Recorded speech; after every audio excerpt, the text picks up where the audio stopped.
This brand shouldn't exist, but it dominates the world. Louis Vuitton sells $3,000 bags made from coated canvas, not even full leather, yet billionaires, celebrities, and elites chase it like a symbol of power. That's not fashion, that's psychological control. And here's the real twist. This empire wasn't built in Paris. It was built over 200 years of human obsession with status, travel, and visibility. Once you understand this code, you'll never look at luxury the same way again. Like, share, and subscribe, because we decode what luxury brands hide. Long before Louis Vuitton ever existed, the foundation of luxury was already written into human behavior. This story doesn't begin in Paris. It begins thousands of years ago when power had to be seen to be believed. In ancient Egypt, elites didn't just store possessions. They displayed them in ornate chests, crafted from rare woods, gold, and ivory. These weren't practical objects, they were signals of divine status. In the Roman Empire, aristocrats traveled with elaborately designed trunks carried by servants through crowded streets, turning every journey into a moving stage of wealth and dominance. Travel itself became theater, because movement exposed you to the world, and the world judged you instantly. Here's the hidden rule that shaped everything. Visibility creates perception. Perception creates power. If you were seen traveling in elegance, people assumed influence. If your possessions looked valuable, they believed you were. Luxury was never about function, it was about broadcasting identity without speaking. And this is where the genius of Louis Vuitton truly begins. It didn't invent luxury. It studied this ancient code, refined it, and transformed a 5,000-year-old instinct into a system where status could be carried, displayed, and instantly understood anywhere in the world.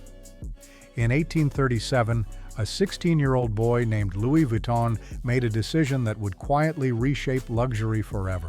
He walked nearly 300 miles to Paris, alone, starving, surviving job to job. This wasn't ambition, it was desperation. At the time, travel was chaos.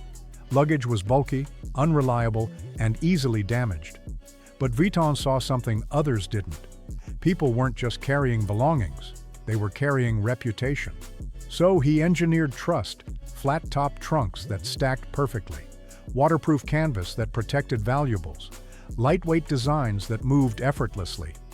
This wasn't fashion, this was precision, control, and intelligence. Engineering turned into status. And that's where the empire truly began. Everything changed the moment Empress Eugénie chose Louis Vuitton as her personal packer. In an instant, he wasn't just skilled, he was royalty certified. And in the world of luxury, that's the ultimate shortcut to power. Because here's the rule: when the highest authority trusts you, the world follows without question. This wasn't just a client, it was a signal to society. If the Empress trusted Vuitton with her most valuable possessions, then he was no longer a craftsman, he was a gatekeeper to elite circles. From that moment on, Vuitton didn't sell trunks, he sold access to royalty, status you couldn't fake, and a place among the untouchable. Success brought a new enemy: imitation. As Louis Vuitton exploded in popularity, counterfeiters flooded the market. The designs were everywhere, but the authenticity wasn't. That's when Georges Vuitton made a move that changed branding forever. In 1896, he introduced the LV monogram, not as decoration, but as a weapon, a visual identity so distinct it couldn't be ignored. But here's the irony: the more iconic it became, the more it was copied. Because in luxury, recognition is power, but also risk. The real insight? If everyone wants to imitate you, you've already won. By the 20th century, Louis Vuitton stopped being a luggage maker and became a global identity system. Trunks evolved into icons like the Speedy and Keepall, carried not just for utility, but for what they signaled. The world changed. Ships gave way to airplanes, borders opened, mobility accelerated. But Vuitton didn't follow travel.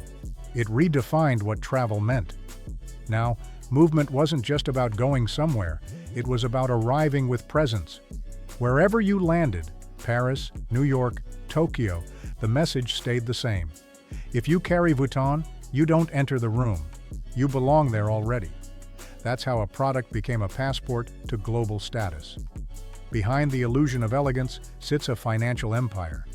LVMH generates tens of billions every year, and Louis Vuitton is its most powerful profit engine. But here's the reality most people never question. The cost to produce an LV bag is only a fraction of its retail price. So what are you really paying for? Not leather, not stitching.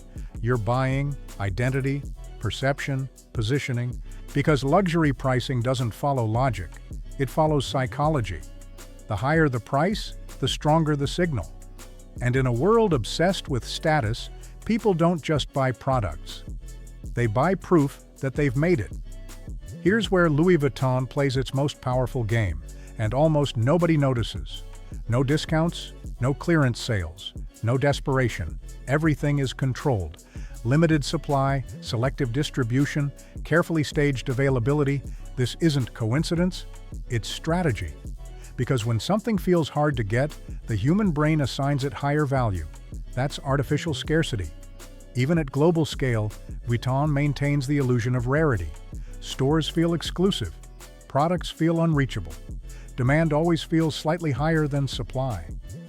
This isn't retail, it's psychological domination.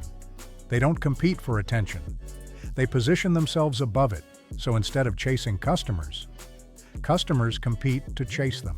Today, Louis Vuitton isn't just protecting its legacy, it's fighting for relevance in a completely new arena. Hype culture, streetwear, celebrity collaborations, viral drops. Luxury is no longer quiet. It's loud, fast, and constantly evolving. Vuitton adapts, partnering with artists, embracing new audiences, injecting energy into a centuries-old identity. But here's the danger. Too much hype can erode exclusivity. Too much accessibility can weaken prestige. That's the tightrope.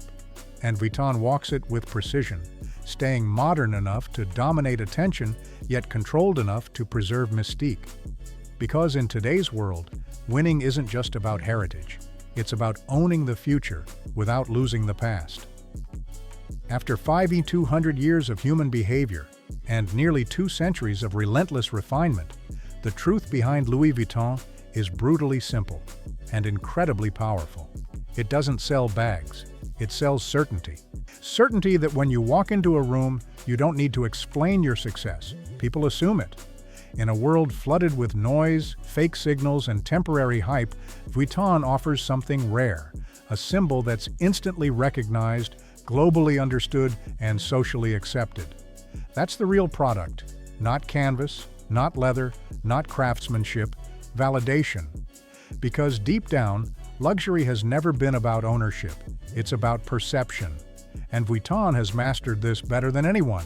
It took a 5,000-year-old human instinct, the need to signal status, and engineered it into a system that prints billions. That's why customers don't question the price. That's why competitors can't replicate the dominance. And that's why Vuitton doesn't chase relevance. It defines it. Because in the end, luxury isn't about what you carry. It's about what the world believes the moment they see you carrying it.